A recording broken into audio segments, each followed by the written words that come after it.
Red flag daw husband ko dahil mas pipiliin niya ako kesa sa anak namin.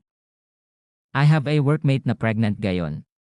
Out of nowhere nagtanong siya sa amin na mga may anak na if napag-usapan daw ba namin ng mga partners namin if sino pipilin kung sakali na may complication, sila raw kasing BF niya, pipiliin daw nila ang magiging anak nila na mabuhay kesa sa kanya. Gusto raw kasi nilang mabigyan ng chance yung baby na mabuhay at ma-explore yung mundo. Napag-usapan din namin to ng husband ko before nung isa ST pregnancy ko.